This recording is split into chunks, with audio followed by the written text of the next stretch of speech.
বীমা করলে মরলে লাভ বেশি, কথাটা একদম ভুল। আপনি কি জানেন, হাসপাতালে ভর্তি হলে আপনার পকেট থেকে 1 টাকাও খরচ না করে উন্নত চিকিৎসা করানো সম্ভব। হ্যাঁ, শুনতে অবিশ্বাস্য মনে হলেও এটাই ইন্স্যুরেন্স পলিসির বাস্তব সত্য। আমরা সবাই সুস্থ থাকা নিয়ে অনেক ভাবি, কিন্তু অসুস্থতা কখন আসবে সেটা কেউ জানে না।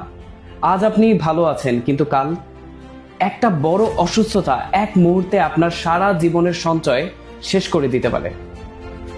আমরা বেশিরভাগ ক্ষেত্রে ব্যাংকের সঞ্চয়টাকে প্রাধান্য দিয়ে থাকি। ধরুন আপনি ব্যাংকেই মাসে 10,000 টাকা করে সঞ্চয় করছেন। 24 মাসে অর্থাৎ 2 বছরে আপনার জমলো 2,40,000 টাকা। আল্লাহ না করুক, হঠাৎ একদিন একটি বড় অপারেশনের জন্য আপনার 3 লক্ষ টাকা প্রয়োজন। তখন কি হবে? ব্যাংকের টাকা ভেঙে আপনার আরো 60,000 টাকা ঋণ করতে হবে। আপনার সঞ্চয় এক নিমিষেই শূন্য। কিন্তু ইন্স্যুরেন্স থাকলে চিত্রটা ভিন্ন হতো। আপনার সঞ্চয়ের জায়গায় থাকতো, আর চুক্তির শর্ত অনুযায়ী আপনার চিকিৎসার পুরো খরচ বহন করত ইন্স্যুরেন্স কোম্পানি। অর্থাৎ সঞ্চয়ও থাকলো, চিকিৎসাও হলো। এবার একটু বড় করে ভাবি।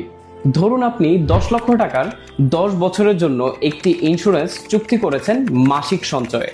মাত্র একটি মাসিক প্রিমিয়াম জমা দেওয়ার পর যদি আল্লাহ না করুক আপনার জীবন লস হয়, তখন আপনার পরিবার পুরো 10 লক্ষ টাকাই পেয়ে যাবে। এটা কোনো দয়া না, এটা আপনার পরিবারের আইনি ও চুক্তিগত অধিকার। আমরা বাসায় আইপিএস লাগাই কেন? যাতে করে বিদ্যুৎ চলে গেলেও আলো জ্বলে ওঠে। ঠিক তেমনি একটি ইন্স্যুরেন্স পলিসি হলো জীবনের ফিনান্সিয়াল আইপিএস। জীবনের আলো নিভে গেলেও আপনার পরিবারের আলো নিভতে দিবে না এই ইন্স্যুরেন্স পলিসি। অনেকে ঠাট্টা করে বলেন বীমা করলে মরলে লাভ বেশি, কথাটা একদম ভুল। বীমা হলো সচেতন মানুষের একটি বুদ্ধিমান সিদ্ধান্ত। যদি পুরো মেয়াদ আপনি সুস্থ থাকেন, তবে মেয়াদ শেষে প্রফিট সহ পুরো টাকা আপনি বুঝে পাবেন। আপনার নিয়মিত সঞ্চয় হলো আপনার বড় বিপদের সুরক্ষাও থাকলো। আপনি আজ আছেন, পরিবার নিরাপদ।